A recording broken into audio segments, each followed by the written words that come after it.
Eu sou o Luiz Ramalho, estou aqui para falar de matemática e hoje nós vamos falar de geometria. No nosso dia a dia, mesmo sem perceber, convivemos com vários problemas em que é necessário calcular a área de figuras planas. Quer ver como você sabe do que eu estou falando? Essa questão do cálculo de áreas é bem presente no nosso dia a dia.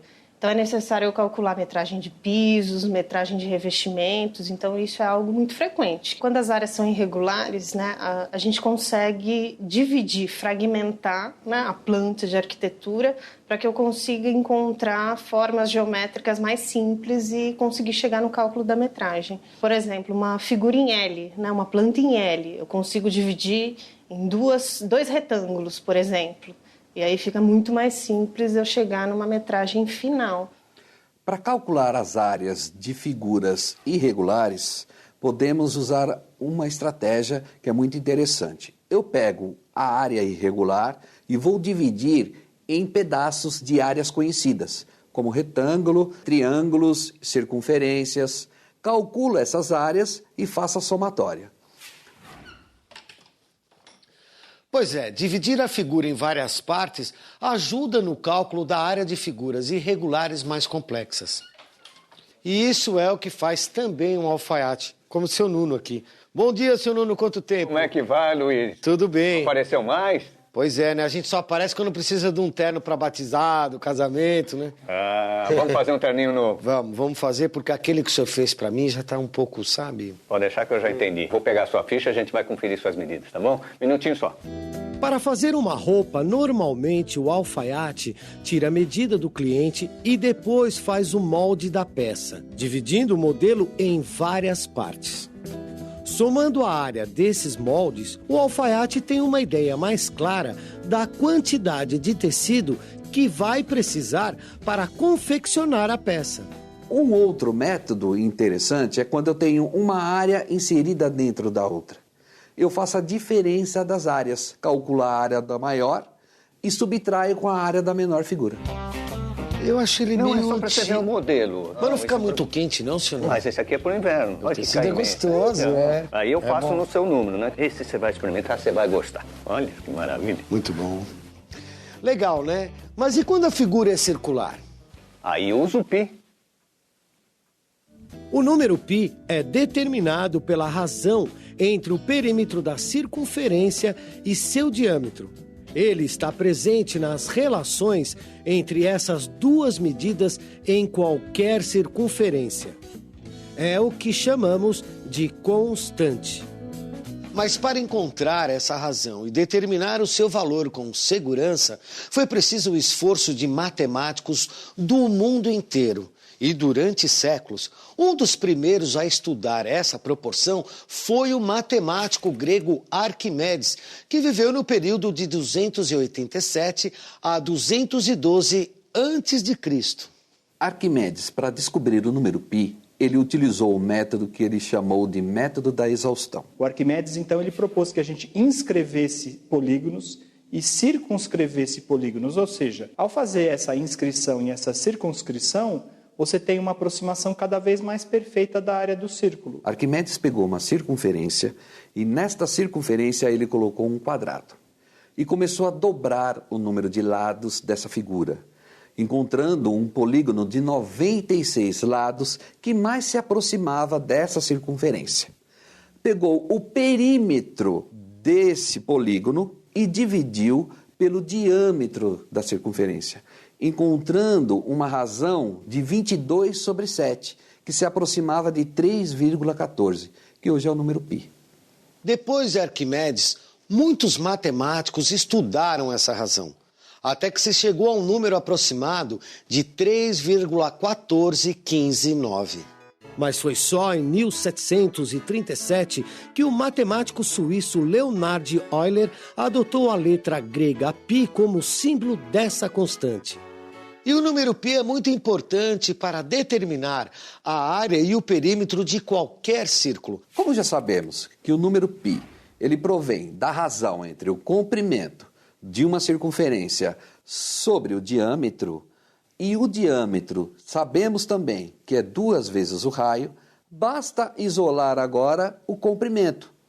Eu tenho o comprimento dividido por 2r igual a π.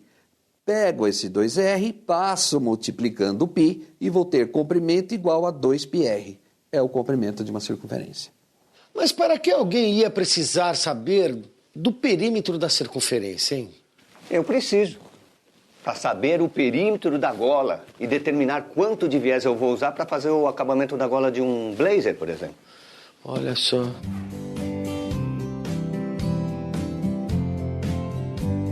Viu?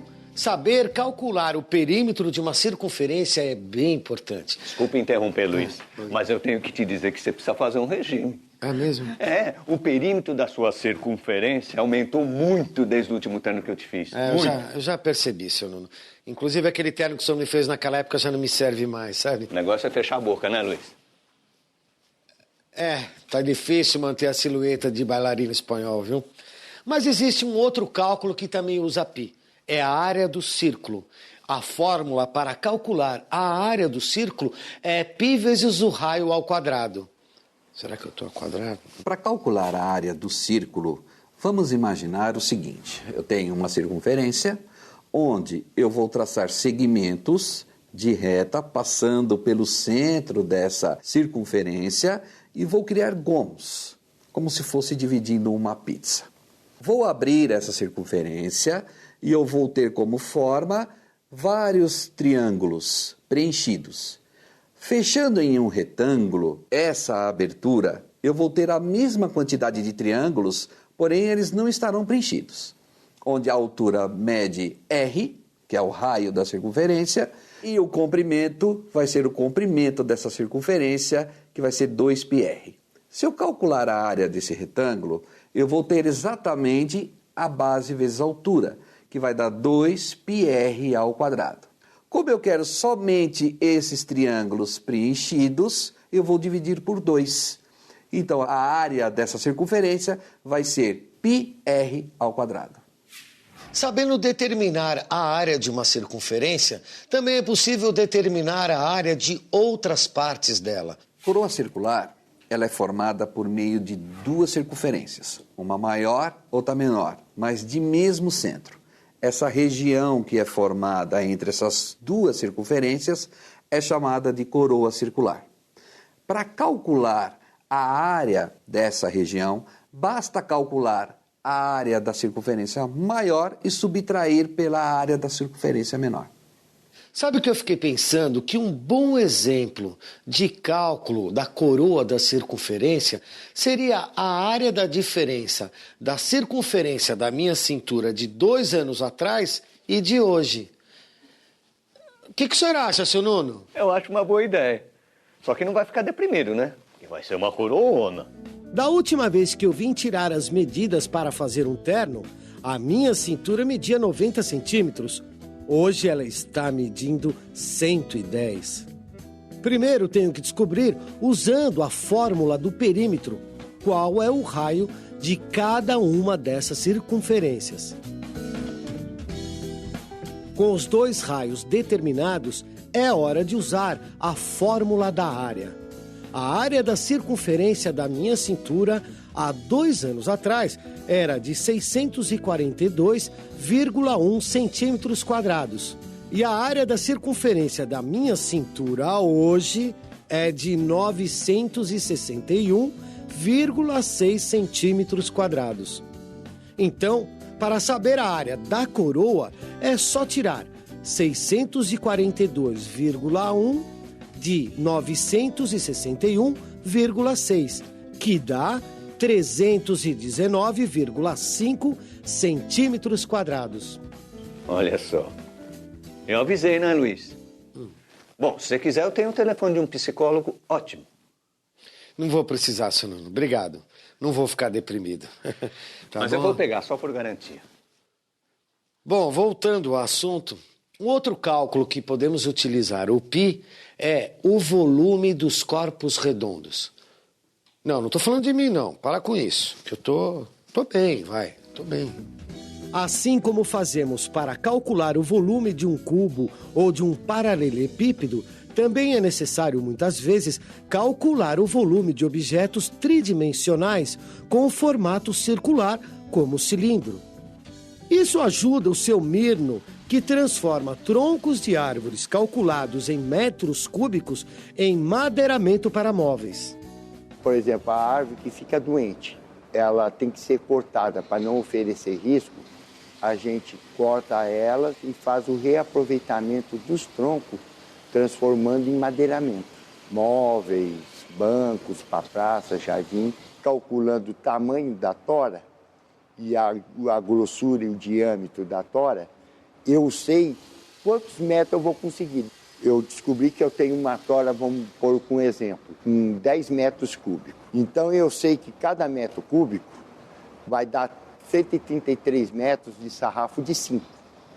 Para calcular o volume de sólidos, tenho duas opções. Eu tenho os sólidos retos e os corpos redondos. Para os sólidos retos, basta saber qual é a área que eu tenho da base, calcular essa área e multiplicar pela altura. Já os corpos redondos, por exemplo, o cilindro, eu sei que a minha base é uma circunferência, que eu sei que a área também é πr². Calculo essa área e multiplico pela altura. Um outro cálculo que dá para a gente fazer usando a fórmula do volume do cilindro é o volume do cone.